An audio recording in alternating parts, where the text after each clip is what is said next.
சிவசிவ என்கிறார் தீவினையாளர், சிவசிவ என்றிட தீவனை மாலும், சிவசிவ என்றிட தேவருமாவார், சிவசிவ என்ன சிவகதிதானே. ஓம் நம சிவாய. என் அன்பு மீனராசி நண்பர்களுக்கும் தோழிகளுக்கும் பிள்ளைகளுக்கும் பெரியோர்களுக்கும் வணக்கம். இப்ப உங்களை எந்த மாதிரி வாழ்க்கை போயிட்டு இருக்கு அப்படின்னு கேட்டா ஒன்னு அழ ஆரம்பிச்சிருவீங்க. காசு பணம் எல்லாம் நட்டமாச்சு, கை தொழிலும் கெட்டு போச்சு, கடன்காரங்க விட மாட்டேங்கிறாங்க, வந்து வீட்டை சுத்தியே வராங்க, அவமானம் தாங்க முடியல, கெட்டவன்னு வேற இதுல சொல்லிட்டு இருக்காங்க, சரியான நேரத்துல வார்த்தையை காப்பாற்ற முடியல, குடும்பத்திலேயே நம்மள எதிரியா நினைக்கிறாங்க, கணவனோ மனைவியோ எந்நேரமும் பிரச்சனை ஆக்கிட்டு இருக்காங்க, குடும்பமே போர்க்களமா தான் இருக்கு, பெத்தவங்க பிள்ளைகிட்டையும் பிள்ளைங்க பெத்தவங்கள்ட்டையும் கணவன் மனைவிக்குள்ளார கூட பிறந்தவங்களுக்குள்ளார அல்லது உறவுகள் கிட்ட இப்படி ஏகப்பட்ட பிரச்சனைகள் ஒரு போர்க்களமா தான் போயிட்டு இருக்கு.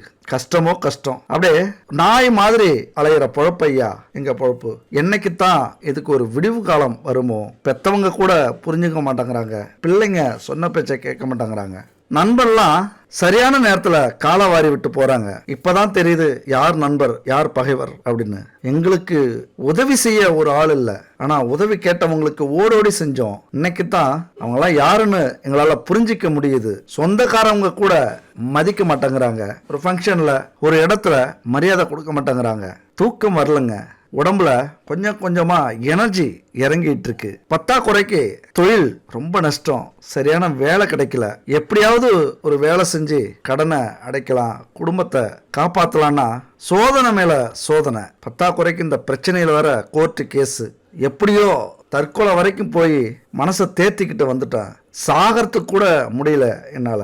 எங்க பிள்ளைங்க கஷ்டப்படுமோ, பெத்தவங்க கஷ்டப்படுவாங்களோ, கடன் கொடுத்தவன் என்ன பேசுவான், இந்த வேலையை எப்படியே விட்டுட்டு போறோமே, இந்த தொழிலை எப்படியே விட்டு போறோமே அப்படிங்கிற ஒரு தவிப்புல தற்கொலை கூட பண்ணிக்க முடியல. விசனமோ விசனம், எவ்வளவுதோ முயற்சி பண்றேன், எவ்வளவுதோ கஷ்டப்படுறேன், எதுவுமே பலிக்க மாட்டேங்குது. உலகமே நான் எவ்வளவு புத்திசாலித்தனமா யோசிச்சாலும் என்ன முட்டாளா நினைக்குது. என்னென்னமோ ட்ரை பண்றேன், அது நடக்க மாட்டேங்குது. விதைச்ச விதை முளைக்கல, விளைச்ச பயிர் வீடு வந்து சேரல. எவ்வளவுதோ கஷ்டப்படுறேன், ஆனா அதுக்கான பலன் கிடைக்க மாட்டேங்குது. வியாபாரத்துல நஷ்டம், சரி ஊர்ல தான் அவமானம், ஒரு பழப்பு பழைக்க முடியல, வெளியூருக்கு போனா அங்கேயும் அவதூறு பேச்சு.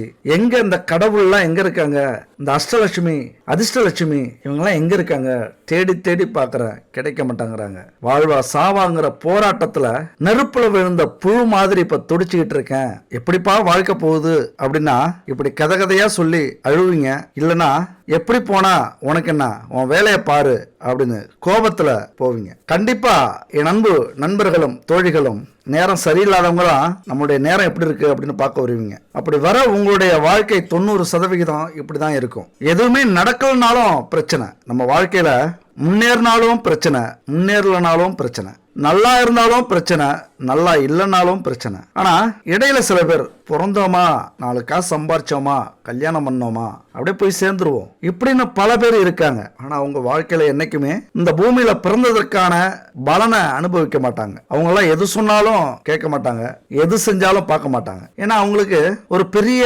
லட்சியம் இருக்காது, ஒரு பெரிய கனவுகள் இருக்காது, ஒரு பெரிய குறிக்கோள் இருக்காது. இந்த 3 வகையில நீங்க எந்த வகையா இருந்தாலும் இந்த வீடியோ உங்களுக்கு ஒரு அற்புதமான வீடியோ. ஏன்னா நம்முடைய வாழ்க்கைக்கும் இந்த கிரக அமைப்புகளுக்கும் பயிற்சிகளுக்கும் ரொம்பவே ஒத்துமை இருக்கு. ஆன்மீகத்தை பிடிக்காதவங்களும் சரி இதை ஒத்துக்கிட்டு தான் ஆகணும். இந்த ஆன்மீகம்லாம் போய் மூட நம்பிக்கை அப்படின்னு சொல்லிட்டு தெரிகிற பல பேர்களுக்கு ஒரே ஒரு கேள்வி, சரி மூட நம்பிக்கை போய் தானே, வாரத்துல 7 நாள் இருக்குல்ல, அந்த 7 நாள் கிழமை பேர் என்னங்க, அந்த கிழமைக்கான கிரகம் எதுங்க, ஏன் அது மூட நம்பிக்கை தானே, நீங்க மாத்தி வைக்க வேண்டியதானே, உங்கள் அறிவியல் படி மாத்தி வச்சுக்க வேண்டியது தானே. முடியாது, ஏன்னா இதுதான் உண்மை.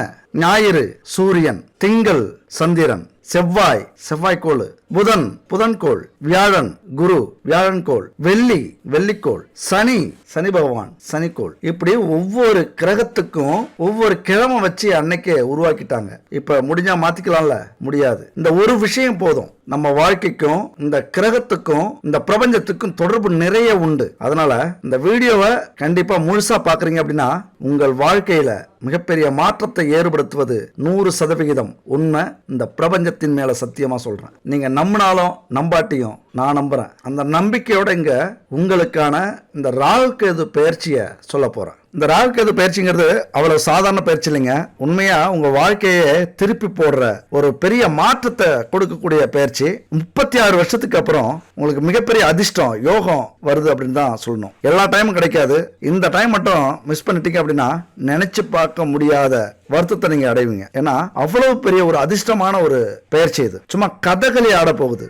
அத்தனை விஷயத்திலையும் எதெல்லாம் ஏங்குனீங்களோ, எதெல்லாம் தவிச்சிங்களோ, எதெல்லாம் கிடைக்காதான்னு நினைச்சிங்களோ அத்தனையும் உங்களுக்கு கிடைக்க போகுது. முதல்ல சர்ப்ப கிரகமான ராகு கேது எதிரெதிர் திசையா பயணம் செய்வாங்க. எல்லா கிரகமும் ஒரு திசையில பயணம் செய்யும் போது இந்த 2 கிரகமும் என்ன பண்ணும், மாத்தி பயணம் செய்யும். ரிபிட்டா, அதாவது வக்ர நகர்வு அப்படின்னு சொல்லுவாங்க. இது ஒரு நிழல் கிரகம். 7 கிரகங்கள் தான் இருக்கு. இது நிழல் கிரகமா ஜோதிடப்படி சொல்லப்படுது. அப்ப இந்த பெயர்ச்சி மீனத்திலிருந்து கும்பராசிக்கு ராகு பகவானும், கன்னியிலிருந்து சிம்ம ராசிக்கு கேது பகவானும் பயிற்சி ஆகிறாங்க. இது ஒரு மறைவு ரகசியமான கிரகங்கள். இது ஒரு சாதாரண கிரக ஆதிக்கத்தை விட, பாதிப்பை விட மிகப்பெரிய பாதிப்பை ஏற்படுத்தக்கூடியது. அதாவது சனி கோளுக்கு இணையாக, குரு கோளுக்கு இணையாக இந்த ராகு கேது மர்மக்கோள்கள் மனுஷ வாழ்க்கையில ஏற்படுத்தக்கூடியது மிக பெருசு. இங்க என்னன்னா, சனி பகவான் நியாயஸ்தான் தர்மவான் மாதிரி, குரு பகவான் தெய்வீகமானவர் மாதிரி,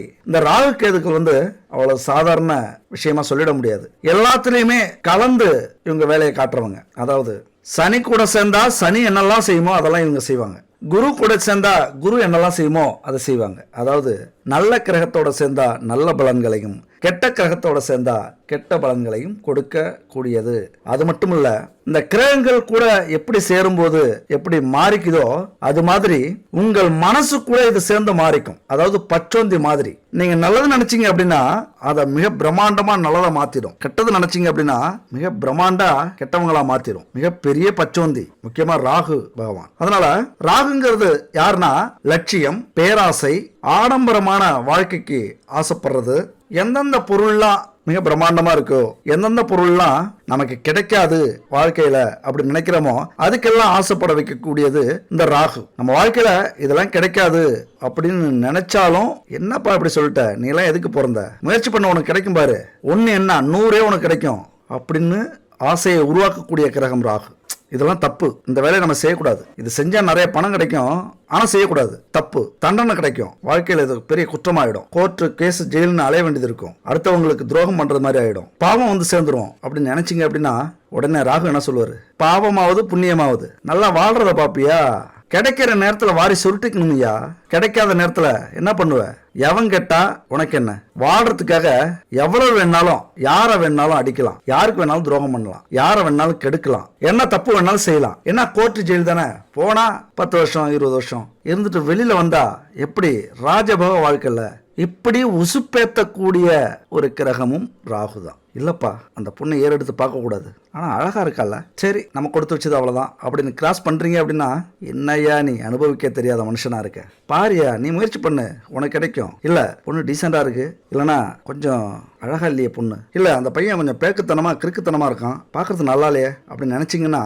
ராகு நேர்ம செய்வாரு, என்னையா நீ ஆளு, அழகாவது அசிங்கமாவது, நல்ல பிள்ளையாவது கெட்ட பிள்ளையாவது, ஏதோ ஒரு பையனை பாத்தியா அனுபவிச்சுட்டு போவியா, ஏதோ ஒரு பொண்ணை பாத்தியா லவ் பண்றேன்னு சொல்லி ஏமாத்திட்டு போவியா, வாழ்ற வரைக்கும் சந்தோஷமா வாழணுயா இப்படின்னு சொல்லக்கூடிய கிரகம் தான் ராகு. அதாவது ராகுவினுடைய குணத்தை நான் சொன்ன இந்த சில விஷயத்திலே உங்களால புரிஞ்சிக்க முடியும். எது நடந்தாலும் அனுபவிக்கணும் அப்படின்னு சொல்லக்கூடியது ராகு. ஆனா அதே நேரத்துல கேது ரொம்ப ஆப்போசிட். எதுக்குமே பயமுறுத்தும், எதுக்குமே ஒரு தடையை போடும். ஐயோ அதை செஞ்சிடாத பெரிய பிரச்சனை ஆயிடும், ஐயோ இது செஞ்சிடாத நீ ஜெயிச்சிருவ, ஐயோ இது இந்த வேலையை பாத்துறாத நீ சீக்கிரம் ஜெயிச்சிருவ, உனக்கு அனுபவ பாடம் கிடைக்காது இப்படின்னு எல்லாத்துலயும் பல தடைகளை ஏற்படுத்தி வாழ்க்கை பாடத்தை கத்துக் கொடுத்து இறைவனுடைய அந்த அருளோட ஜெயிக்க வைக்கக்கூடியது அதுதான் கேது. அப்ப இந்த ராகு கேது பகவான்களை பத்தி உண்மையா நம்ம ஒரு விஷயத்துல சொல்லிட முடியாது. எதெல்லாம் உங்களுக்கு தடையா இருக்கோ, எதெல்லாம் தடைப்படுதோ, எங்கெல்லாம் உங்களால ஒரு படி மேல முன்னேற முடியலையோ, எந்த விஷயமெல்லாம் பாதியிலே நிக்குதோ அதுக்கெல்லாம் காரணம் இந்த கேது பகவான் தான். அதனாலதான் கேது யாருடைய அம்சம் தெரியுமா, விநாயகருடைய அம்சம். எவ்வளவு பெரிய கோவிலாக இருந்தாலும், எவ்வளவு பெரிய ஃபங்க்ஷனாக இருந்தாலும், எவ்வளவு பெரிய மனிதராக இருந்தாலும், எவ்வளவு பெரிய குடும்ப நிகழ்ச்சியா இருந்தாலும், இந்த பிள்ளையார முதல்ல நீங்க பார்க்காம நுழையவே முடியாது உள்ள. ஒரு நிகழ்ச்சியிலயோ ஒரு கோவில்லையோ ஒரு ஃபங்க்ஷன்லயோ. அப்ப எதுக்கு பிள்ளையார முன்னாடி வைக்கிறாங்க? தடையை ஏற்படுத்தக்கூடிய பிள்ளையாரே இந்த நிகழ்ச்சியை கடைசி வரைக்கும் தடை இல்லாம ஜெயிக்கவை அப்படின்னு சொல்றதுக்கு தான் எடுத்த உடனே பிள்ளையார் காலிலே விழுந்துட்டோம்னா. அதனாலதான் நம்ம எல்லா விஷயத்துக்கும் முதல்ல பிள்ளையார வணங்கிட்டு தான் அப்புறம் காரியத்தை பார்க்கறோம். குலதெய்வத்துல கூட நம்ம பிள்ளையார் தான் வணங்குறோம். எல்லா குலதெய்வ கோவில்லையும் பிள்ளையார் முதன் இடமா இருக்கும். அப்ப கேது தான், அது கேதுவுடைய அம்சம் தான். அதனால இந்த ராகு கேது அப்படின்னா கண்டிப்பா உங்க வாழ்க்கையில நீங்க புரிஞ்சிக்கக்கூடிய ஒரு ஆபத்தான கிரகம் அப்படின்னு சொல்லலாம், ஒரு அற்புதமான கிரகம் அப்படின்னு சொல்லலாம், ஒரு அதிர்ஷ்ட கிரகம் அப்படின்னு சொல்லலாம். இன்னும் என்னென்ன விஷயம்லாம் இருக்கோ எல்லாம் சேர்த்து சொல்லலாம். அந்த அளவுக்கு ரொம்ப கவனிக்கப்பட வேண்டிய ஒரு கிரகம். முக்கியமா நம்ம கர்ம வினை பொறுத்து தான் நம்ம வாழ்க்கையில இந்த அதிர்ஷ்டங்கள் ஏற்படும். அதுக்கெல்லாம் காரணம் இவங்க 2 பேர் தான். அதிர்ஷ்டம் எப்படி வரும்? நம்மளாம் நினைக்கிறோம் திடீர்னு அவங்க கோடீஸ்வரன் ஆயிட்டான், திடீர்னு அந்த வேலை கிடைச்சிருச்சு, திடீர்னு அந்த தொழில ஆயிட்டாங்க, திடீர்னு அந்த லாட்டரி விழுந்துருச்சு, திடீர்னு பங்குச்சந்தையில கோடி கொட்டிடுச்சு, திடீர்னு சொல்றோம்ல, ஒரே நாள்ல பிரபலம் ஆகுறாங்கல்ல. அவங்களுக்கெல்லாம் அதிர்ஷ்டம் மட்டும் இல்ல, இந்த ராகு கேது பகவான்களுடைய அருள் இருக்கிறதுனால தான். ஒரு அதிர்ஷ்டம் கொடுக்கிற ராகுவை தடுக்காம கேது இருந்தார் அப்படின்னா ஒரே நாள்ல நீங்க கோடீஸ்வரன் ஆயிடுவீங்க. அப்ப அந்த அளவுக்கு ஒரு மிக முக்கியமானவர்கள் இந்த ராகு கேது கிரகம். அது இப்ப பயிற்சியாக போகுது. என்னைக்கு? வாக்கிய பஞ்சாங்கப்படி மே மாசம் 18ஆம் தேதி பயிற்சி ஆகுது. இந்த பயிற்சி உங்க வாழ்க்கையில எது மாதிரியான மாற்றத்தை ஏற்படுத்த போகுது? கண்டிப்பா நான் முன்னாடி சொன்னல, கண்ணீர் வடிச்சு கதறிக்கிட்டு இருக்கீங்க அப்படின்னு, அப்படியே உங்க வாழ்க்கையை பிரட்டி போட போகுது அப்படின்னு தெரிஞ்சுக்கலாம் நீங்க. அவ்வளவு ஒரு அற்புதமான காலகட்டம் இது. ஆனா இங்க நான் முன்னாடியே சொல்லிட்டேன், ஃபர்ஸ்ட் உங்கள் எண்ணத்துக்கும் இந்த கிரகத்துக்கும் தொடர்பு உண்டு, உங்கள் மனசுக்கும் இந்த கிரகத்துக்கும் தொடர்பு உண்டு. அப்ப நீங்க என்ன பண்ணும்? நெகட்டிவை தூக்கி போட்டுட்டு பாசிட்டிவ் எனர்ஜியோட இந்த வீடியோவை பாருங்க. இதுக்கு மேல உங்கள்கிட்ட எதெல்லாம் நெகட்டிவா இருக்கு யோசிங்க. இந்த நிமிஷத்துல இருந்து அப்படியே எல்லாத்தையும் தூக்கி போடுங்க. தூக்கி போட்டுட்டு நம்ம வாழ்க்கையில ஜெயிக்கிறோம். இந்த ராகு கேது கிரகத்தை வச்சு நம்ம கண்டிப்பா இந்த 1.5 வருஷத்துல மிகப்பெரிய மாற்றத்தை ஏற்படுத்துறோம் அப்படின்னு ஒரு லட்சியத்தை, குறிக்கோளை கொண்டு வாங்க. அடுத்தது நேர்மையான வழியில இந்த மாற்றத்தை உருவாக்கும் அப்படின்னு ஒரு முடிவு பண்ணுங்க. முடிவு பண்ணிட்டீங்களா? யோசிக்கிறீங்களா? யோசிச்சிங்க அப்படின்னா இன்னும் 1.5 வருஷம் கழிச்சு ராகு கேது பயிற்சி வீடியோ பலன் போடுவேன். அதை நீங்க பார்க்கறதுக்கு தயாரா இருக்கலாம். நான் சொன்னது மாதிரி செய்றீங்க அப்படின்னா அதுக்கப்புறம் எத்தனை வீடியோ நான் போட்டாலும் அல்லது யார் ராசி பலன் போட்டாலும் நீங்க பார்க்க மாட்டீங்க. ஏன்னா உங்களுக்கு பார்க்கறதுக்கு நேரம் இருக்காது. ஒரு லட்சியத்தோட, குறிக்கோளோட வாழ்க்கையில முன்னேறணுங்கிற வெறியோட ஓட ஆரம்பிச்சிருவீங்க. அதுக்கப்புறம் இந்த 10 நிமிஷம், அரை மணி நேரம்லாம் வீடியோ பார்க்கறதுக்கு, பலன் பார்க்கறதுக்கு உங்களுக்கு நேரம் இருக்கும். நீங்க வேணா முயற்சி பண்ணி பாருங்க. அதனால இந்த நிமிஷம் முடிவு பண்ணிக்கிட்டு உங்களுடைய பலனை நீங்க பாக்குறீங்க அப்படின்னா கண்டிப்பா உங்க வாழ்க்கையில இந்த ராகு கேது பகவான்கள் உங்க வாழ்க்கையை பிரட்டி போட்டுருவாங்க, பெரிய மாற்றத்தை ஏற்படுத்துவாங்க. மீன ராசியை பொறுத்த வரைக்கும் இந்த ராகு கேது பயிற்சி என்ன மாதிரி சூழ்நிலையில வந்திருக்கு? ஏற்கனவே விரையச்சனி முடிஞ்சு இப்ப ஜென்ம சனியில நிக்குது. ஜென்ம ராசியில சனி பகவான் அமர்ந்திருக்கிறார். வந்து இப்ப ராகு கேது ஜென்ம சனியில இருந்து பல ஆட்டங்களை போட்டுட்டு, பல பிரச்சனைகளை கொடுத்துட்டு, பல கஷ்டங்களை, துன்பங்களை, நோய்களை கொடுத்துட்டு, நான் முன்னாடி சொன்ன மாதிரி படாத பாடையெல்லாம் படுத்துட்டு வாழ்க்கையினுடைய கடைசி கட்டம் வரைக்கும் கொண்டு போய் விட்டு எல்லாத்தையும் புடுங்கி விட்டுட்டு உயிரை மட்டும் வச்சு அனுப்பி வச்சிருக்கு. இப்ப ஜென்ம ராசியில இருந்த ராகு விரயஸ்தானத்துக்கு மாற போகிறார். யாரை நம்பி பணம் கொடுத்தீங்களோ, யாரை நம்பி நீங்க ஒரு செயலை ஆரம்பிச்சீங்களோ எல்லாமே கேள்விக்குறியா நிற்கும். எவ்வளதோ கஷ்டப்பட்டு, எவ்வளதோ இழந்து, ஓடா உழைச்சி எல்லாத்தையும் கொடுத்துட்டு இன்னைக்கு அனாதையா அம்போன்னு நிக்கிறவங்களா இருப்பீங்க. வாழ்க்கைன்னா என்ன அது உங்களுக்கு புரிய வச்சிருக்கும். இந்த காலகட்டத்தில் உங்க வாழ்க்கையில மிகப்பெரிய மாற்றம் ஏற்படுவதற்கான வாய்ப்புகள் நிறைய உண்டு. விரயத்துல இருக்கிற ராகு குரு பார்வையில் இருக்கிறார். கொஞ்சம் எச்சரிக்கையா இருக்க வேண்டிய காலகட்டம். ஏன்னா நமக்கு நேரம், கெட்ட நேரம்னு வந்தா எல்லாமே கெட்டதா தான் நடக்குமா அப்படிங்கிறது மாதிரி 7.5 சனியா இருக்கிற சனி எப்படி பிரச்சனையை கொடுத்துட்டு இருக்காரோ, இப்ப அதுல இருந்து ராகு விலகி விரய ராகுவா இருக்காரு. விரய ராகுனா யாரு? கண்மூடித்தனமா எதை பத்தியும் கவலைப்படாம எது தேவையோ அது கிடைக்கணும், எதை யோசிக்கிறோமோ அதை அடையணும், எதுக்கெல்லாம் ஆசைப்படுறோமோ அது எப்படி இருந்தாலும் கிடைக்கணும் அப்படிங்கிற எண்ணத்தை கொடுக்கக்கூடியது. அவர் விரயத்துல வந்து அமர்ந்திருக்கிறதுனால நிறைய விரயம் ஆகக்கூடிய வாய்ப்புகள் உண்டு. அப்ப விரயம் ஆகணும்னா கடன் வாங்கி விரயம் பண்ணுவீங்களா? இதுக்கு மேல கடன் வாங்க மாட்டீங்க, நிறைய அனுபவிச்சாச்சு. அப்ப அந்த விரயத்துக்காகவே இனிமே கஷ்டப்படுவீங்க, உழைப்பீங்க. ஏன் கஷ்டப்பட்டு உழைச்சி இனிமே அனுபவிக்க முயற்சி பண்ணுவீங்கன்னு சொல்றேன் அப்படின்னா, குரு பார்க்கிறாரு. குரு பார்த்தாலே அந்த இடம் புனிதமாகும். ரொம்ப மோசமாலாம் விரை செலவு, தேவையில்லாத செலவுகள்லாம் உங்களை பண்ண விடாது. தேவையான செலவுகளை தான் பண்ண விடும். அதனால கவலைப்படாதீங்க. இதுக்கு மேல நீங்க செய்யற ஒவ்வொரு செலவும் அர்த்தமுள்ளதா இருக்கும். ஆனா நிறைய செலவு பண்ணுவீங்க. அப்ப என்ன பண்ணணும்? சுப செலவுகளாக மாத்துறது உங்களது திறமை. நிறைய சம்பாதிப்பீங்க, நிறைய உழைப்பீங்க, நிறைய செல்வம் எல்லாம் வரும். ஆனா அதை சுப செலவுகளாக மாத்துற வலிமை உங்கள்கிட்ட இருந்தது அப்படின்னா ஒரு அற்புதமான அமைப்பு, அற்புதமான காலகட்டமா இருக்கும். விரயத்தில் இருக்கிற ராகு குரு பார்வையினால இடமாற்றம், ஊர் மாற்றம், தொழில் மாற்றம், வேலை மாற்றம் இதெல்லாம் நடக்கும். அதாவது எதோ நடந்துருச்சு, இதுக்கு மேல என்ன பிரச்சனை, இதுக்கு மேல என்ன நடந்தா என்ன, எங்க போனாலும் பிரச்சனை இல்லை, எந்த வேலை செஞ்சாலும் பிரச்சனை இல்லை, எப்படியாவது இந்த நிலைமையை மாத்தணும், ஊரை விட்டு ஓடி கூட உழைக்கிறதுக்கு நான் ரெடியா இருக்கேன், கஷ்டப்படுறதுக்கு ரெடியா இருக்கேன், வாழ்வா சாவாங்கிற போராட்டத்துல இருக்கும். அப்ப ஏதோ ஒரு வாய்ப்பு கிடைக்குமா அப்படின்னு தவிச்சுக்கிட்டு இருக்கிற உங்களுக்கு நிறைய வாய்ப்புகளை கொடுக்க வந்திருக்கிறார் ராகு பகவான். ஜென்மத்துல சனி கொஞ்சம் தாமதப்படுத்துவார், சில விஷயங்களை தாமதப்படுத்துவார். அதனால நீங்க பொறுமையா தான் இருந்தாகணும். எதையுமே அவசரப்பட்டு செய்யக்கூடாது, அவ்வளவுதான். இந்த ராகு இப்ப அங்க இருக்கிறதுனால, விரயத்துல இருக்கிறதுனால அவசரப்பட்டு செய்றீங்க அப்படின்னா யோசிக்காம செய்வீங்க.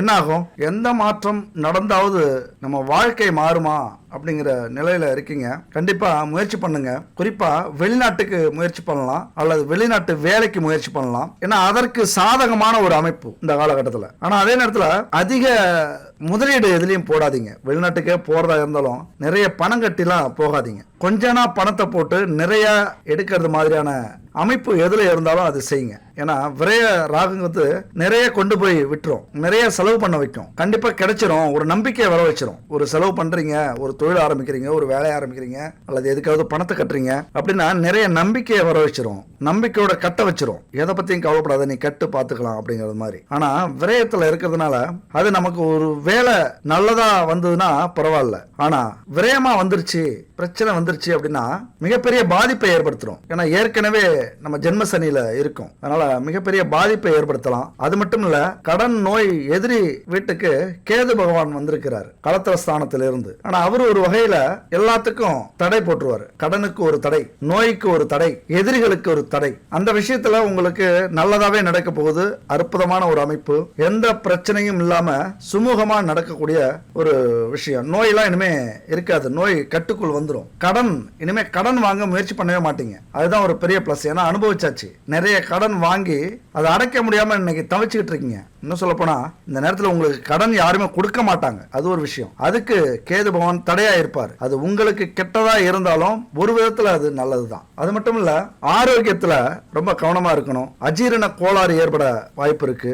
6ஆம் இடத்துல கேது இருக்கிறதுனால அதி அற்புதமான அமைப்பு இது. ஏன்னா அந்த இடத்துல ஒரு தெய்வீகமான ஒரு கிரகம் போய் அமருது கடன் நோய் எதிரி ஸ்தானத்துல. நீங்க எந்த வேலை தொழில் செஞ்சாலும் தடை இருக்கிறது மாதிரி இருக்கும். விநாயகரை வணங்கிட்டு அந்த வேலை தொழில் செஞ்சீங்க அப்படின்னா அந்த தடை உடைபடும். நம்ம எல்லாரும் நினைப்போம் நமக்கு தடைக்கு மேல தடை வந்துட்டே இருக்குன்னு. அது ஒரு விதத்துல நல்லதா தான் இருக்கும். ஏன்னா அந்த தடையை கொடுக்கக்கூடியவர் யார்? கேது பகவான். கேது பகவான் யார்? விநாயகர். அதனாலதான் இன்னைக்கு எந்த ஒரு வேலையை ஆரம்பிச்சாலும், தொழில் ஆரம்பிச்சாலும், அல்லது நிகழ்ச்சி ஆரம்பிச்சாலும், காரியங்கள் ஆரம்பிச்சாலும், கோவில்ல சாமி படைக்கிறதுக்கு ஆரம்பிச்சாலும் சரி, குலதெய்வ கோவில்ல பூஜை போட்டாலும் சரி, முதல்ல யாருக்கு படையல் போடுறாங்க, யாரை முதல்ல வணங்குறாங்க? விநாயகர் தான் வணங்குவாங்க. ஏன் அப்படின்னா எந்த ஒரு காரியத்திலையும் தடை இல்லாம இருக்கணும். தடை இல்லாம இருந்தாலே அந்த காரியம் முடிஞ்சிடும். அப்ப சின்ன சின்ன விஷயத்துக்கெல்லாம் அவர் தடையை போட்டுருவார். அவர் தடையை போட்டா என்ன நடக்கும்? அந்த காரியம் அப்படியே நிற்கும். தடை வரக்கூடாதுங்கிறதுனாலதான் விநாயகரை முதல்ல வணங்கிட்டு நம்ம ஒரு காரியத்தை செய்ய ஆரம்பிக்கிறோம். அப்படி எந்த காரியம் செஞ்சாலும், எந்த நிகழ்ச்சியை செஞ்சாலும், எந்த இடத்துக்கு போனாலும் விநாயகரை வணங்கிட்டு போறீங்க அப்படின்னா நல்லதாவே முடியும். ஒரு கடனை அடைச்சாலும் விநாயகரை வணங்கிட்டு அடையுங்க. ஹாஸ்பிட்டலுக்கு போனாலும் விநாயகரை வணங்கிட்டு போங்க. எதிரியை சந்திக்க போனாலும் விநாயகரை வணங்கிட்டு போங்க. உங்களுக்கு சாதகமா இருக்கும், உங்கள் பக்கம் நியாயம் இருக்கும். அது மட்டும் இல்ல, இந்த விஷயத்த சொல்றேன், விநாயகருக்கு ரொம்ப பிடிச்ச ஒரு விஷயம் என்னன்னா பச்சை கற்பூரம். பச்சை கற்பூரத்துக்கு இன்னொரு சக்தி உண்டு, மகா சக்தி, பணத்தை ஈர்க்கக்கூடிய சக்தி. ஒரு துண்டு பச்சை கற்பூரத்தை எடுத்து விநாயகரை தினமும் கும்பிடுவீங்களா? வீட்டு பூஜை அறையில போட்டோ பக்கத்துல வச்சுட்டு பச்சை கற்பூரத்தை தீபம் ஏத்தி வணங்கிட்டு அந்த பச்சை கற்பூரத்தை எடுத்து பையிலையோ பரிசுலையோ வச்சுக்கோங்க. அதுக்கப்புறம் நடக்கிற நடக்கிற விஷயத்தை பாருங்க, நீங்களே அதிசயப்படுவீங்க, ஆச்சரியப்படுவீங்க. பணம் உங்களை நாடி வந்துகிட்டே இருக்கும். பணத்தை ஈர்க்கக்கூடிய சக்தி அந்த பச்சை கற்பூரத்துக்கு உண்டு. ஆனா தரமான ஒரிஜினலான கலப்படம் இல்லாத பச்சை கற்பூரமா இருக்கும். இன்னைக்கு போலியான பச்சை கற்பூரம் நிறைய உண்டு. சாதாரண கற்பூரம் இருக்குல்ல, அதை பச்சை கற்பூரமா மாத்தி இன்னைக்கு வித்துக்கிட்டு இருக்காங்க. இந்த பச்சை கற்பூரத்துக்கும் பிரபஞ்சத்துக்கும் ரொம்ப தொடர்பு அதிகமே உண்டு. அந்த ஈர்ப்பு சக்தி என்னன்னா, இருக்கிற பணத்தை எல்லாம், உங்களை சுத்தி வருகிற பணத்தை எல்லாம் உங்க பக்கத்துல ஈர்த்து கொடுக்கும். சும்மா வழியில போறவங்க எல்லாம் யாரோ ஒரு தெரிஞ்சவங்க வராங்கன்னு வச்சுங்களேன், உங்க கஷ்டம் அவங்களுக்கு தானாவே புரிஞ்சு இந்த செலவுக்கு வச்சுங்களேன், அப்புறம் கொடுங்களேன், கஷ்டமா இருக்கா, பரவாயில்ல, நீங்க கேட்கறதுக்கு முன்னாடி அவங்க கொடுக்க ஆரம்பிச்சிருவாங்க. தொழிலா இருந்தாலும் வேலையா இருந்தாலும் உங்களை நாடி நிறைய பேர் வர ஆரம்பிச்சிருவாங்க. பதவி உயர்வு கிடைக்கும். பணம் எந்த நேரமுமே உங்க கையில இருந்துகிட்டே இருக்கும். உங்க பரிசுலயோ கையிலயோ நீங்க தூக்கி வீட்டில் எங்கே போட்டாலும் சரி, மறுபடியும் உங்க பைக்கே வந்து சேரும். அந்த அளவுக்கு அற்புத சக்தி அந்த பச்சை கற்பூரத்துக்கு உண்டு. இந்த விஷயத்தை மட்டும் இந்த காலகட்டத்தில் செய்யுங்க. அப்படி உங்களுக்கு தரமான கலப்படம் இல்லாத பச்சை கற்பூரம் கிடைக்கல அப்படின்னா 9043688626 இந்த நம்பரை கனெக்ட் பண்ணுங்க. இவங்க கலப்படம் இல்லாத பச்சை கற்பூரம் செஞ்சு தராங்க. தரமானதா இருக்கு. அதை வாங்கி ஒரு மாசத்துக்கு பயன்படுத்தி பாருங்களேன். அதுக்கப்புறம் விடவே மாட்டீங்க, எப்பொழுதுமே கூடவே வச்சிருப்பீங்க. அந்த அளவுக்கு ஒரு அற்புத சக்தி வாய்ந்தது இந்த பச்சை கற்பூரம். அடுத்தது 12ஆம் வீடுங்கிறது இழப்பு, இழந்ததை மீட்கிற ஒரு விஷயத்தை செய்யக்கூடியது, ஒரு ஞானத்தை கொடுக்கக்கூடியது, ஆன்மீக நாட்டத்தை கொடுக்கக்கூடியது. இந்த காலகட்டத்தில் எந்த அளவுக்கு வாழ்க்கைன்னா இதுதான், வாழ்க்கையில இதெல்லாம் இயற்கை, இந்த கஷ்டம் நஷ்டம் எல்லாம் எப்பொழுதுமே சாதாரணமானது, வரக்கூடியது அப்படிங்கிற ஒரு புரிதல் வந்துடும், ஒரு ஞானம் வந்துடும். அந்த ஞானம் வந்துட்டாலே பெரிய நம்பிக்கை வரும். எந்த ஒரு விஷயமும் எந்த ஒரு பிரச்சனையும் உங்களை கலங்க வைக்காது, கதி கலங்க வைக்காது. அப்படியே வாழ்க்கையில அதெல்லாம் அசால்ட்டா ஓரம் கட்டிட்டு உங்க வேலையை, உங்க தொழிலை, உங்களது குறிக்கோளை நோக்கி போயிட்டே இருப்பீங்க. அது மட்டும் இல்ல, 6ஆம் வீட்டில் இருக்கிற கேது பல வகையில உங்களுக்கு நல்லதா அமைஞ்சிருக்கு.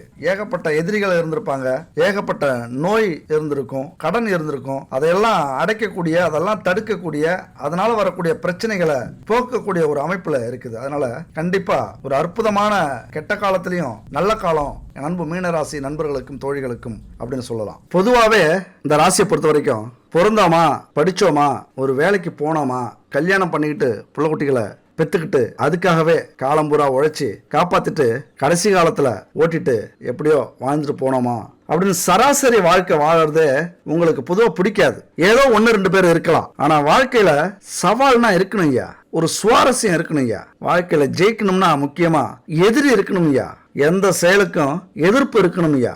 அப்படி சவாலான வாழ்க்கைய வாழ ஆசைப்படுறவங்க தான் நீங்க. குறிப்பா இந்த பெண்கள்லாம் இருக்காங்கல்ல, கண்டிப்பா யாருக்கும் பயப்பட மாட்டீங்க, யாரு கண்டும் அஞ்ச மாட்டீங்க. ஒரு கஷ்டமான நேரத்துல, ஒரு கஷ்டமான சூழ்நிலையில எப்படி சமாளிக்கணும் அப்படின்னு நிறைய புரிஞ்சுக்கிட்டவங்க என் அன்பு தோழிகள், அதுவும் பெரியவங்க. இன்னும் சொல்ல போனா உங்க குடும்பம் உங்களால தான் முன்னேறி இருக்கும். கவலைப்படாதீங்க. யார் எது சொன்னாலும் நீங்க அப்படியே ஆராய்ஞ்சு பாருங்களேன். ஒவ்வொரு முன்னேற்றத்துக்கும் வேறு எதுன்னு பாருங்களேன், அது நீங்களா தான் இருக்கும். ஏதோ ஒரு வார்த்தை, ஒரு செயல், ஒரு பேச்சு, ஒரு தொடர்பு, இப்படி ஏதாவது ஒரு வகையில நீங்களா தான் இருப்பீங்க. அதனால சாதாரண வாழ்க்கை வாழாம நாமளும் ஜெயிக்கணும்னு வாழக்கூடியவர்கள் நீங்க. குறிப்பா இந்த விஷயம் ரொம்பவே புரிஞ்சுப்பீங்கன்னு நினைக்கிறேன். ஏன்னா வாழணும் அப்படின்னா போராட்டம் இருக்கும், பிரச்சனை இருக்கும், துன்பம் இருக்கும், அவமானம் இருக்கும், தோல்வி குறிப்பா இருக்கும். ஆனா ஜெயிச்சதுக்கு அப்புறம் ஒரு திமிரு வரும் பாருங்க, ஒரு கெத்து வரும் பாருங்க, அது உங்களுக்கு பேசிக்காவே இருக்குங்க. இதெல்லாம் நீங்க அனுபவிச்சிருப்பீங்க. ஏன்னா பிரச்சனை இல்லை அப்படின்னா வாழ்க்கை ரொம்ப போர் அடிச்சிடும். நிறைய பேர் இன்னைக்கு ஜெயிக்காததுக்கு காரணமே அதுதாங்க. ஒரு மனுஷன் அவமானப்படல, ஒரு மனுஷன் தோல்வி அடையல அப்படின்னா முன்னேறவே மாட்டான். இதெல்லாம் பிரபஞ்ச விதிங்க. இந்த விதியை நீங்க புரிஞ்சுக்கணும். எழுதப்படாத விதி. ஏன்னா வில்லன் ஒரு படத்துல ஸ்ட்ராங்கா இல்ல, வலிமையான வில்லன் இல்ல அப்படின்னா அந்த படமே ஜெயிச்சதா சரித்திரமே இல்லை. நீங்க எங்க வேணாலும் போய் பாருங்க, ஒரு படத்துல ஒரு வில்லனோ அல்லது ஒரு பிரச்சனையோ ஸ்ட்ராங்கா இல்ல அப்படின்னா அந்த படமே தோல்விதான். 99% அந்த படம் ஓடுனதா சரித்திரமே இல்லை. அப்ப ஹீரோ ஒரு பிரச்சனையில சிக்கணும், அடி வாங்கணும், அவமானப்படணும், அழணும், அப்புறம் அதிலிருந்து மீள்றதுக்கு ஒரு துணை, தட்டி கொடுக்கறதுக்கு ஒரு ஆளு, போராட்டம்னு இறங்கணும், அதுக்கப்புறம் போராடி போராடி தோத்து ஜெயிக்கணும். இப்படி இருந்தாதான் ஒரு படமே ஜெயிக்கும். ஒரு பாட்ஷா படத்தை எடுத்துங்களேன், ரஜினி எடுத்த உடனே நான் பாட்ஷா அப்படின்னு அந்த கதையில ஓபன் பண்ணும் போதே ஒரு வீரத்தோட இருந்திருந்தா படம் ஜெயிச்சிருக்குமா? ஒரு கோழையா சண்டைன்னா பயந்து ஓடுற ஒரு சாதாரண ஆட்டோக்காரனா, ஒரு குடும்பத்துல ஒரு அக்கறை உள்ள அண்ணனா, ஒரு கோழையா இருந்து அவமானப்பட்டு அடி வாங்கி அதுக்கப்புறம் தான் யாரு அப்படின்னு சொல்ற இடத்துல வந்தது பாருங்க ஒரு சுவாரஸ்யம். அதுதான் வெற்றி. ஒரு வருஷம் எடுத்து 3 மணி நேரம் ஓடுற படத்துக்கே இந்த மாதிரி ஒரு விதி இருக்குன்னா, குறைஞ்சபட்சம் 60 வருஷம், அதிகபட்சம் 100 வருஷம் வாழக்கூடிய நம்ம வாழ்க்கை அவ்வளவு சாதாரணமா அமைஞ்சிருமா? யோசிச்சு பாருங்க, எவ்வளவு பெரிய விஷயம். அதனாலதான் வாழ்க்கையில எதிரி இருக்கணுங்க, எதிர்ப்பு இருக்கணும், துரோகம் நடக்கணும், தோல்வி கிடைக்கணும். அப்பதான் வாழ்க்கையில ஒரு வெறி ஏறும் பாருங்க, ஜிவ்வுன்னு தலைக்கு மேல ஏறி எவன் தடுத்தாலும், எப்படி தலைக்கு மேல ஏறி நம்ம வெற்றிய, நம்ம ஜெயிக்கிறத எவன் தடுத்தாலும் அடங்காத அசுரந்தா, வணங்காத மனுஷந்தா, தோளோடு தோள் நின்னா தருவானே உசுரத்தா, போருக்கு போகணும் போகணும் பொருளை எடுத்து வாயா, யாரங்க ஒதுங்கு ஒதுங்கு ராயனும் வருவான் தீயா. அந்த ராயன் மாதிரி தீயா நீங்க அங்க நிப்பீங்க, எதிரிகளுக்கே சவால் விடுவீங்க. அப்பத்தான் வாழ்க்கையில ஜெயிக்க முடியும் ராசா. இல்லனா எனக்கு கஷ்டமே வரக்கூடாது, நான் பிறந்தோம் கடைசி வரைக்கும் ஜாலியா வாழணும், 9 கிரகமும் உச்சம் பெற்று அதிர்ஷ்டத்துல ராஜா மாதிரி வாழணும் அப்படின்னா இப்படிதான் புலம்பிக்கிட்டே இருக்கணும். விதி சரியில்லை, நேரம் சரியில்லை, நமக்கு மட்டும் நல்ல காலம் வராதா, இதெல்லாம் ஒரு வாழ்க்கையா? என்னடா கிரகம், என்னடா உலகம், என்னடா காசு பணம், ஏன்டா வாழ்றோம், ஏன்டா பிறந்தோம், பிறந்ததே வேஸ்ட் இப்படின்னு புலம்பிக்கிட்டே தான் இருக்கணும். அதனால வாழ்க்கையில போராட்டம் அப்படிங்கிறது ஒரு தவிர்க்க முடியாத ஒரு பாகம். எப்படி நம்ம பிறக்கிறோமோ, எப்படி நம்ம ஸ்கூலுக்கு போறோமோ, எப்படி நம்ம வேலைக்கு போனாதான் பிழைக்க முடியுமோ, எப்படி நம்ம கல்யாணம் பண்ணாதான் கடைசி வரைக்கும் வாழ முடியுமோ, அந்த மாதிரி வாழ்க்கையில போராட்டம் அப்படிங்கிறது உங்களால தவிர்க்க முடியாத ஒரு பாகம். போராட்டம் இல்லைன்னா வாழ்க்கை அர்த்தமே இல்லைங்க. இன்னைக்கு போராட்டத்தால ஜெயிச்சவங்க பல கோடி பேர். அதில் நம்மெல்லாம் யாருங்க? போராடாம ஜெயிக்கணும், எல்லாம் ஈஸியா கிடைக்கணும் அப்படின்னா எப்படி? நம்முடைய புதிய திறமைகள் இருக்குல்ல, அது எங்க இருக்குன்னு கண்டுபிடிக்கணும். முதல்ல எவ்வளவு பெரிய கஷ்டமான சூழ்நிலையிலும் அதை சமாளிக்கக்கூடிய திறன் நம்ம கிட்ட இருக்கான்னு பார்க்கணும், இல்லைன்னா வளர்த்துக்கணும். அந்த போராட்டமும் அதை சமாளிக்கக்கூடிய வலிமையும் நம்ம கிட்ட இருந்தாதான் இந்த வாழ்க்கையே ஒரு அர்த்தம். இல்லைன்னா நம்ம வாழ்ந்ததுக்கும் அர்த்தம் இல்லை, இந்த உலகத்துல பிறந்ததுக்கும் அர்த்தம் இல்லை. அதனால போராட்டம், பிரச்சனை, தோல்வி இதெல்லாம் ஒதுக்காம அதை எதிர்த்து போராடி சண்டை செஞ்சு எங்க நம்ம கோட்டை விடுறோம், எங்க நம்ம தோக்குறோம், எங்க நம்ம நஷ்டப்படுறோம், எங்க அவமானப்படுறோம், ஏன் படுறோம், யாரால படுறோம், எவ்வளவு பெரிய கஷ்டமான காலத்திலையும் ரொம்ப பொறுமையா இருந்து விரக்தி அடையாம, முக்கியமா வாழ்க்கையில நீங்க எப்படி வேணாலும் யோசிங்க, எல்லா பக்கமும் கதவை அடைச்சாலும் ஒரு பக்கம் திறந்திருக்கும். மாற்று வழி இல்லாம கடவுள் நம்மளை சிக்கவே விட மாட்டார். நல்லா யோசிங்க. எல்லா பக்கமும் கதவை அடைச்சு நிராயுத பாணியா உங்களை விட்டுட்டாங்க அப்படின்னா அதுல இருந்து தப்பிக்கிறதுக்கு கண்டிப்பா ஒரு வழி வச்சிருப்பார். இங்க நிறைய பேர் அந்த வழியை தேடாம தற்கொலை பண்ணிக்கிறது, சோர்ந்து போயிடுறது, தோல்வின்னு கவலையாகி முயற்சி பண்ணாமலே விட்டுறது. அந்த மாற்று வழியை தேடுறதுதான் புத்திசாலித்தனம். அந்த மாற்று வழியை தேடினவங்க தான் இன்னைக்கு ஜெயிச்சிருக்காங்க. மாற்று வழியை யோசிக்கணும், அதுவும் தன்னம்பிக்கையோட யோசிக்கணும், நம்மளால முடியும் அப்படின்னு. அதனால உங்களை பொறுத்த வரைக்கும் இந்த ராகு கேது அப்படிங்கிறது இந்த போராட்டத்துக்கு ரொம்ப ரொம்ப முக்கியமானவர்கள். கேது தடை பண்ணிட்டே இருப்பாரு, ராகு முயற்சி பண்ணு அப்படிம்பாரு. ஒரு விதத்துல ராகு மிக அற்புதமான மனநிலை கொண்டவர். எவ்வளவு பெரிய தோல்வி இருந்தாலும் நம்மளை உசுப்பேத்திக்கிட்டே இருக்கிறவர். ஒரு எடுத்துக்காட்டு சொல்றேன். நம்ம பிள்ளைங்க அது ஆணா இருந்தாலும் பெண்ணா இருந்தாலும் ஒரு விஷயத்துல மட்டும் கடைசி வரைக்கும் போராடுவாங்க, அதாவது மரணம் வரைக்கும். எதுன்னு சொல்லுங்க? ஒண்ணு இல்லைங்க, இந்த காதல் தான். அந்த காதல்ல இருக்கிற போராட்டம் வாழ்க்கையில இருந்தது அப்படின்னா நீங்க தான் கோடீஸ்வரன், நீங்க தான் வெற்றியாளன், நீங்க தான் புகழ், உங்களுக்கு தான் அந்த புகழ். ஒரு சின்ன எடுத்துக்காட்டுக்கு நீங்க வேணா முயற்சி பண்ணி பாருங்க. வாழ்க்கையில கண்டிப்பா நீங்க ஜெயிச்சிருப்பீங்க, இல்லைன்னா தோத்திருப்பீங்க. ஆனா தோல்வி எங்க கிடைச்சிருக்கும், எப்ப கிடைச்சிருக்கும்? கடைசி வரைக்கும் போராடி அந்த தோல்வி அடைஞ்சிருப்பீங்க. நான் விரும்பின பொண்ணோ பையனோ அடுத்த கல்யாணம் பண்ணிக்கிட்டதுக்கு அப்புறம் தான் உங்க தோல்வியை நீங்க ஒத்துப்பீங்க. அதே போராட்டத்தை உங்க வாழ்க்கையில நீங்க முயற்சி பண்ணி பாருங்க. இங்கெல்லாம் தோக்கிறதுக்கு சான்ஸே இல்லை. எத்தனை தோல்விகள் வந்தாலும் கடைசியா ஜெயிச்சே ஆகணும். ஆனா ஜெயிச்சுட்டு உங்க காதலை திரும்பி பாருங்களேன், அழகா இருக்கும். உங்களை நினைச்சு வருத்தப்படுவாங்க அந்த ஆணோ பெண்ணோ. இன்னும் வாழ்க்கை பொற்காலமா இருக்கும், உங்க மனசு நிறைவா இருக்கும். அந்த காதலுக்கு எடுத்துக்கொண்ட போராட்டம், வலிமை, அவமானம், இழப்பு இது எல்லாத்தையும் உங்க வேலையில் நீங்க காட்டும்போது, உங்க தொழில காட்டும்போது மிகப்பெரிய கோடீஸ்வரரா நீங்க திரும்பி நிற்பீங்க. எப்படி பார்த்தாலும் ராகு 12ஆம் வீட்டுல விரயஸ்தானத்துல இருந்தாலும் பல நல்ல காரியங்களை செய்ய வைக்கும், நல்ல காரியங்களை செய்யறதுக்கு உதவியா இருக்கும். ஆன்மீக நாட்டம் ஏற்படும், கருணை உள்ளம் உங்களுக்கு வரும், மனசு தெளிவா இருக்கும், சுறுசுறுப்பா ஆவீங்க. தன்னலமற்ற சேவை இந்த காலகட்டத்தில் நீங்க செய்வீங்க, அதுவே பல பிரச்சனைகளை தீர்க்கும். தர்மம் பண்ணாலே பல நல்ல காரியங்கள் நடக்கும், கர்ம வினைகள் தீரும். அதையெல்லாம் இந்த காலகட்டத்தில் செய்ய வைக்கும். அது மாதிரி கேது உங்களுக்கு இருந்த அந்த பிரியா புரியாத தன்மை இருக்குல்ல, அவசரப்பட்டு கோபப்பட்டு பல விஷயங்களை இழந்திருப்பீங்க, பல பேரை பகைச்சிருப்பீங்க, குடும்பத்திலே ஏற்பட்ட பிரச்சனை வந்திருக்கும். அது மட்டும் இல்ல, மீனராசியில சுக்கிரன் உச்சமடைகிறார். உங்களை சந்தேகப்பட்டிருப்பாங்க வீட்டுல, உங்களது துணை, நீங்க யாருக்கிட்ட பழகினாலும் அது பிரச்சனையா இருந்திருக்கும். இதுக்கு மேல அதெல்லாம் புரிஞ்சு நீங்க எந்த அளவுக்கு உண்மையா இருந்தீங்க அதை பொறுத்து உங்களுடைய வாழ்க்கையில நல்ல பேர் கிடைக்கும். உங்க கௌரவம், இழந்த கௌரவம் மீண்டும் உங்களை வந்து சேரும். அதனால இந்த ராகு கேது எந்த அளவுக்கு கெட்டவர்களோ அந்த அளவுக்கு உங்களது எண்ணங்களை பொறுத்து நல்லவர்களாக மாறக்கூடிய அமைப்பு உண்டு. அது மட்டும் இல்ல, நிறைய அவமானப்பட்டிருப்பீங்க, குடும்பத்தால் அவமானப்பட்டிருப்பீங்க, உறவுகளால் அவமானப்பட்டிருப்பீங்க, கூட இருந்த நண்பர்களால் அவமானப்பட்டிருப்பீங்க, நம்பி அவமானப்பட்டிருப்பீங்க. அவங்களுக்கெல்லாம் வச்சாம்பாரு ஆப்பு நம்ம ராகு. அவ்வளவு சாதாரணமா எடை போட்டுறாதீங்க.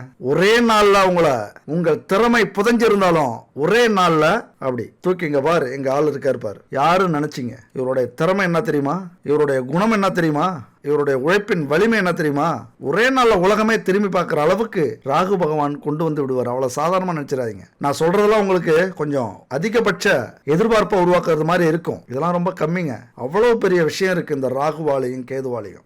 எந்த கிரகமும் செய்யாத விஷயத்தை இந்த ராகு செய்வார். எந்த கிரகத்தாலையும் முடியாத விஷயத்தை இந்த ராகு பகவான் செய்வார். உங்க மனசை மட்டும் உண்மையா, தூய்மையா, நேர்மையா, நல்ல ஒழுக்கத்தோட வச்சுக்கோங்க. உங்களை தோக்கடிக்கிறதுக்கும் உங்க சாதனையை தோக்கடிக்கிறதுக்கும் இந்த உலகத்துல ஆளே இல்லை. அப்படி தூக்கி நிறுத்துவார். ராகுவுக்கு அவ்வளவு பெரிய பவர் இருக்கு. கேதுவுக்கு அப்படிதான். எந்த காரியம் செஞ்சாலும் அதுல ஒரு தடை வராம இருக்கணும்னு முயற்சி பண்ணிட்டாரு அப்படின்னா எவ்வளவு பெரிய தடை வந்தாலும் அதை உடைப்பார், அவரே உடைப்பார். கற்பனை பண்ணி பாருங்க, உங்க முன்னாடி ஒரு தடை வருது, அவர் வந்து உடைக்கிறாருன்னா பாத்துங்க. அதுதான் உண்மை. அந்த உடைக்கக்கூடிய ஞானத்தையும் அந்த சூழ்நிலையையும் அந்த வலிமையையும் உங்களுக்கு கொடுப்பார், உங்களை ஊக்குவிப்பார் இந்த கேது பகவான். எந்த நேரத்துல பணிஞ்சு செயல்படணும், எந்த நேரத்துல அதிகாரம் பண்ணணும், எந்த நேரத்துல உங்க பவரை வெளிப்படுத்தணும், இதை எல்லாத்தையும் காட்டுறவர், எல்லாத்தையும் புரிய வைக்கிறவர் கேது பகவான். உண்மையா உங்களுக்கு இந்த கடவுள் மேல, ஆன்மீகத்து மேல நம்பிக்கை இல்லை அப்படின்னா தயவு செஞ்சு நீங்கெல்லாம் உணராதவர்கள். இந்த ஆன்மீகத்தை கொஞ்சம் உணர்ந்து பாருங்க, புரிஞ்சிக்க முயற்சி பண்ணாதீங்க, உணர முயற்சி பண்ணுங்க. பல சாதனைகள் படைக்கலாம், பல விஷயங்கள் பிரமிப்பா இருக்கும், ரொம்ப ஆச்சரியப்படுத்தும். இந்த உலகத்துல யாராலையும் முடியாதுன்னு நினைச்ச விஷயத்த கூட நீங்க செய்யறதுக்கான, முடிக்கிறதுக்கான அந்த வலிமையை கொடுக்கும். இந்த ஆன்மீகம் ரொம்ப சாதாரண விஷயம் இல்லை. நம்மலாம் ஆன்மீகம்லாம் மூட நம்பிக்கைன்னு சொல்றாங்களே, அவங்களுக்கு புரிய வைக்கிற அளவுக்கு நமக்கெல்லாம் தகுதி இல்லை. ஆன்மீகங்கிறது கடல் அளவு இல்லை, பிரபஞ்ச அளவு. யாராவது எதிராக பேசினாங்க, சரி கடவுளை வந்து நேரம் வந்து நிக்க சொல்லு அப்படின்னாங்கன்னா அவங்களுக்கு புரிஞ்சது அவ்வளவுதானே சொல்லுங்க. ஏன்னா அந்த அவங்களுக்கு புரிய வைக்கிற அளவுக்கு நமக்கு அந்த அறிவு வரல, நாலேஜ் முழுமையா வரல. அதெல்லாம் பிரபஞ்சம், அதை அவங்கள புரிய வைக்கவே முடியாது. ஏதோ ஒரு காலகட்டத்தில், ஏதோ ஒரு சூழ்நிலையில, ஏதோ ஒரு இடத்துல, நேரத்துல அவங்க உணர்வாங்க. அன்னைக்கு இந்த உலகமே சொன்னாலும் இந்த ஆன்மீகத்தை கைவிட மாட்டாங்க. உலகமே கடவுளை நம்பாதன்னு சொன்னாலும் அவங்க கேட்க மாட்டாங்க.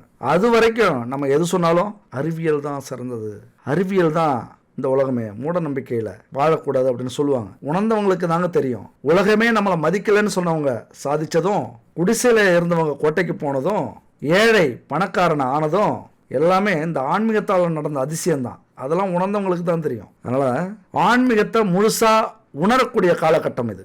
ஆன்மீக செயலில் ஈடுபட்டு எதையுமே ஆன்மீக வழியில நீங்க யோசிப்பீங்க. எவ்வளவு பெரிய பிரச்சனை வந்தாலும் இறைவன் இருக்கிறார், அதை தாங்கிக்கிற வலிமை நமக்கு இருக்கு. ஒன்னும் நடக்கல, அது விதி, நடக்கிறது நடக்கட்டும். நம்மளால முடிஞ்ச வரைக்கும் தடுத்து பார்த்தோம், முடிஞ்ச வரைக்கும் விலகி பார்த்தோம், முடியல, வந்து சேருது, எல்லாம் விதி, அதை ஏத்துப்போம். மனப்பக்குவம் வந்துடும் இந்த காலகட்டத்தில். அந்த மனப்பக்குவம், புரிதல், அனுபவம் வந்துருச்சு அப்படின்னா சாதனைலாம் சும்மா அப்படின்னு புரிய ஆரம்பிக்கும். ஒரு சாதனை இல்லை, கோடி கணக்கில் சாதனை பண்ணலாம் அப்படின்னு புரிஞ்சுப்பீங்க. நீங்க வேணா ஒரு முறை ஜெயிச்சு பாருங்க. எவ்வளதோ போராடி, எவ்வளதோ கஷ்டப்பட்டு, எவ்வளதோ தோல்வி அடைஞ்சு அப்புறம் ஜெயிச்சு பாருங்க. உங்க வாழ்க்கை அதுக்கப்புறம் எத்தனை முறை ஜெயிச்சாலும் நீங்க கலங்க மாட்டீங்க, உங்களுக்கு தோல்வியே வராது. நீங்க அந்த பாடத்துல ஜெயிச்சிருவீங்க, 100க்கு 100 மார்க் வாங்கிடுவீங்க. எல்லா வழியிலையும் தோத்தவங்க அப்புறம் வாழ்க்கையில தோக்கவே மாட்டாங்க. தோப்போம், தோத்துக்கிட்டே இருப்போம். ஒரு நாள் அந்த தோல்வியே சோர்ந்து போயிடும், தோல்விக்கே டயர்ட் ஆயிடும், தோல்விக்கே போர் அடிச்சிடும். எவ்வளவு தோத்தாலும் கலங்க மாட்டாங்க ஐயா, முயற்சி பண்ணிட்டே இருக்காங்க ஐயா. இவனுக்கிட்ட நம்ம வாழாட்டி நம்ம தான் மொக்க வாங்க வேண்டியதா இருக்கு, நம்ம போயிடும். அப்புறம் எது நம்ம கூட இருக்கும்? தோல்வி போயிடுச்சுன்னா வெற்றி தான் நம்ம கூட. ஒரு முறை ஜெயிச்சிட்டோம்னா போதும், அதை நோக்கி பயணம் செஞ்சுக்கிட்டே இருங்க. வெற்றி மேல் வெற்றி உங்களுக்கு உண்டு. ஆனா அது மட்டும் இல்ல, இன்னொரு பெரும் பிரச்சனை உங்களை பொறுத்த வரைக்கும், இந்த சோம்பல் அப்படின்னு ஒண்ணு இருக்குல்ல. ஒவ்வொரு மனுஷனையும் மக்களையும் முன்னேற்ற பாதையில இருந்து சோர்வடைய வைக்கிறது இந்த சோம்பல் தான். சோம்பல் அப்படின்னா ரொம்ப கெட்ட குணம், ரொம்ப கெட்டவன் ஐயா அந்த சோம்பல்காரன். ஒரு இடத்துக்கு தாமதமா போறது, ஒரு செயலை உடனே முடிக்காம தள்ளி போடுறது, ஒரு செயலை பாதியிலே நிறுத்துறது, ஒரு செயலை தொடங்குறதுக்கு முன்னாடி யோசிச்சுக்கிட்டே விட்டுறது, போராடிட்டு இருக்கும்போது யாரோ சொல்றாங்க அப்படின்னு சோர்ந்து போய் அந்த வேலையை விட்டுட்டு தூங்க போயிடுறது, இது எல்லாமே இந்த சோம்பல் தான் காரணம். அதனால இந்த சோம்பலை ஒழிக்க 10 வழி இருக்கு அப்படின்னு ஈஸியா சொன்னாலும் அதை செய்யறதுக்கு தடையா இருக்கிறதும் சோம்பல் தான். இப்போ வாழ்க்கையில நீ முன்னேறுவ, இதெல்லாம் செய்யணும்னா இதை யார் செய்யறது? செஞ்சாதானே முன்னேற முடியும். அப்ப அது கொடுக்கறது சோம்பல். அப்ப என்ன புரிஞ்சுக்கணும்? எல்லாத்துக்கும் மனசு தான் காரணம். மனசை சரி பண்றதுக்கு தான் முக்கியமா இந்த அமைதியான இடங்கள், ஆன்மீக நூல், ஆன்மீக இடம், கோவில், தியானம், மந்திரம், இதெல்லாமே இந்த சோம்பலை நீக்கத்துக்கு தான். ஒரு 10 நிமிஷம் யோகா செஞ்சு பாருங்களேன், நீங்களே சுறுசுறுப்பாயிடுவீங்க, உற்சாகமாயிடுவீங்க. ஓம் நம சிவாய அப்படிங்கிற ஒரு மந்திரத்தை 1 மணி நேரம் சொல்லி பாருங்க.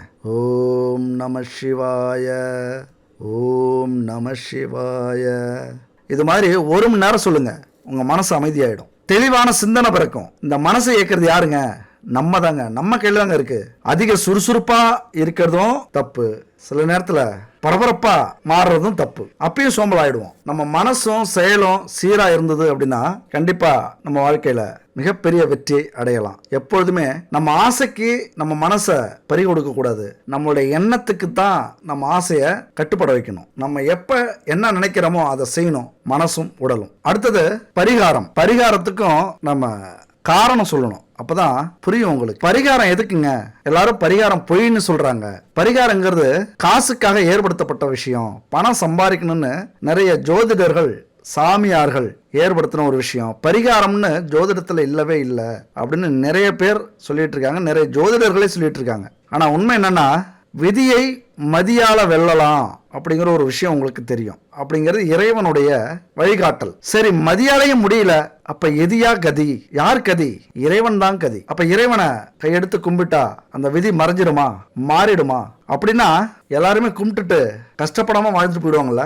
பரிகாரங்கிறது 2 விஷயம். ஒன்னு பணத்தை செலவு பண்ணி பண்ணக்கூடிய பரிகாரம், இன்னொன்னு உடலை வருத்தி செய்யக்கூடிய பரிகாரம், இன்னொன்னு இருக்கு நேரத்தை செலவழித்து செய்யக்கூடிய பரிகாரம். இதை நீங்க புரிஞ்சுக்கணும். இதை புரிஞ்சுக்கிட்டீங்க அப்படின்னா ஒரு பரிகாரம் செய்யணுமா செய்ய வேணாமா அப்படின்னு நீங்களே தெரிஞ்சுக்கலாம். பணத்தை செலவு பண்ணி பண்ற பரிகாரம் இருக்குல்ல, தொலைதூரத்துக்கு போய் ஒரு கோவிலை கும்பிடுறது, அல்லது வீட்டில் செலவு பண்ணி நல்ல ஐயரா பார்த்து யாகம் பண்றது, அல்லது ஏழைகளுக்கு, இல்லாதவர்களுக்கு, ஊனமுற்றவர்களுக்கு தானம் செய்யறது பொருள் வாங்கி, இது பணத்தை செலவு பண்ணி பண்ற பரிகாரம். இதுலயும் நம்முடைய உழைப்பு இருக்குல்ல, அந்த பணத்தை உருவாக்குறதுக்கு நம்ம உழைக்கிறோம்ல, அது உழைச்சி அந்த பணத்தை தான் நம்ம இந்த செலவு பண்றோம். அப்ப அந்த பரிகாரம் ஜெயிக்கும். அடுத்தது உடலை வருத்தி செய்யக்கூடிய பரிகாரம். மாலை போடுறது, பாத யாத்திரை செய்யறது, முட்டி போட்டு நடந்த கோவிலுக்கு போறது, திருவண்ணாமலை கிரிவலம் போறது, இப்படி உடலை வருத்தி செய்யக்கூடிய பரிகாரங்கள் நிறைய இருக்கு.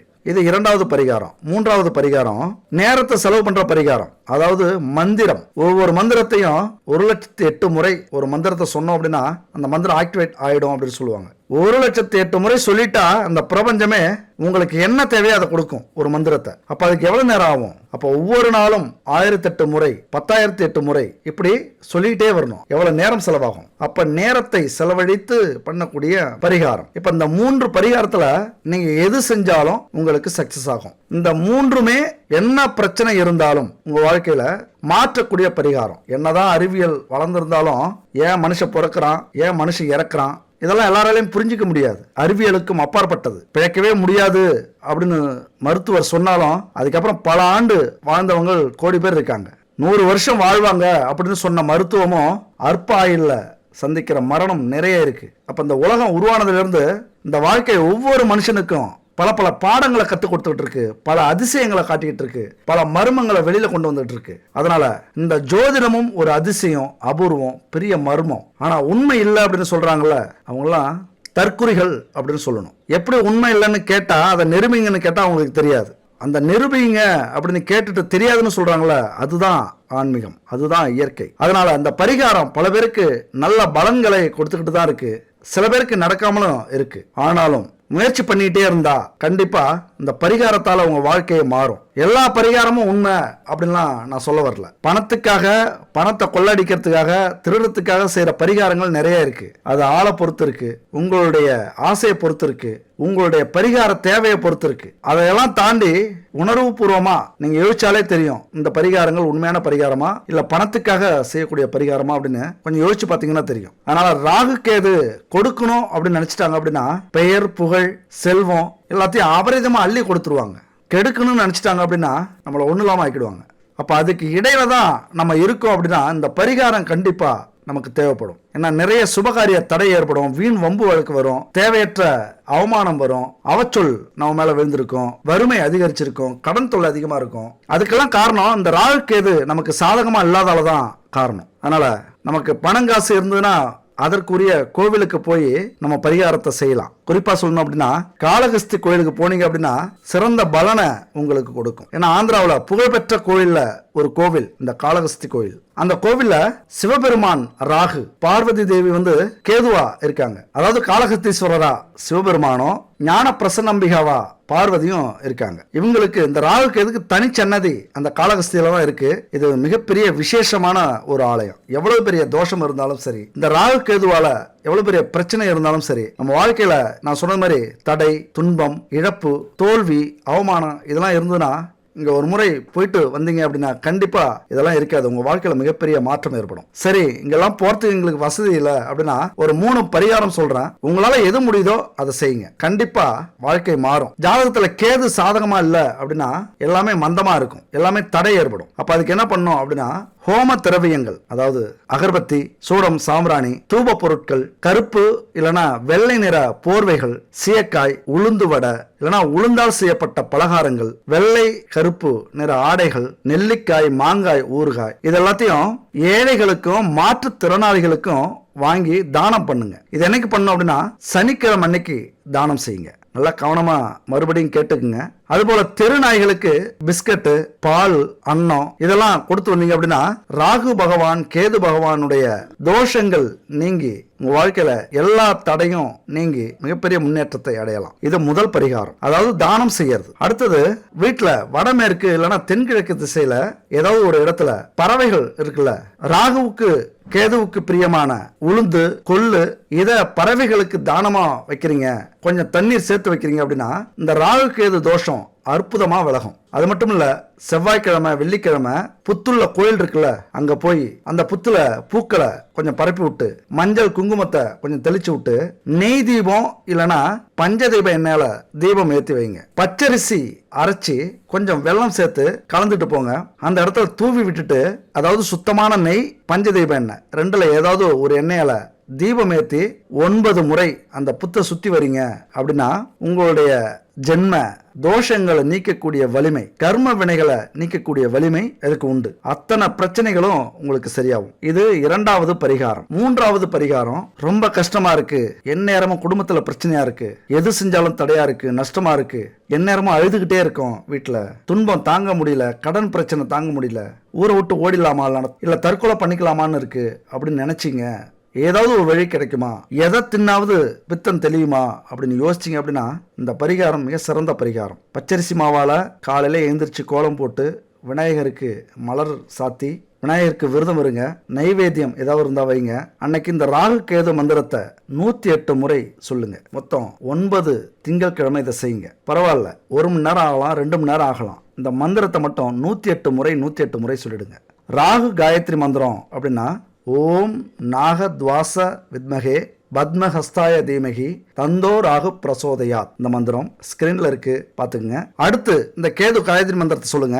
ஓம் அஸ்வத் அஜாய வித்மகே சூலஹஸ்தாய தீமகி தன்னோ கேது பிரசோதயாத் அப்படிங்கிற இந்த 2 மந்திரத்தையும் அடுத்தடுத்தது 108 முறை சொன்னீங்க அப்படின்னா நான் சொன்னது மாதிரி அத்தனை பிரச்சனைகளையும் தீர்க்கக்கூடியது. அதனால இப்ப இந்த 3க்கும் பொருட்கள் அப்படிங்கிறது ரொம்ப முக்கியம். கடவுளுக்கு தானே அப்படின்னு அலட்சியமா பண்ணாதீங்க, பரிகாரம் பலிக்காது. இங்க சீயக்காய் சொல்லியிருக்கோம், தான பொருட்கள் சொல்லியிருக்கோம், நெல்லிக்காய், மாங்காய், ஊறுகாய், நெய் தீபம், பஞ்ச தீபம் எண்ணெய், பச்சரிசி மாவாள கோலம் இதெல்லாம் சாத்தியமா எங்களுக்கு தெரியாது அப்படின்னு யோசிச்சிங்க அப்படின்னா அதுவும் தரமான பொருட்களாக இருக்கும், பூஜை பொருள்லாம் கிடைக்குமா இங்கே அப்படின்னு யோசிச்சிங்க அப்படின்னா இந்த நம்பருக்கு கான்டாக்ட் பண்ணுங்க.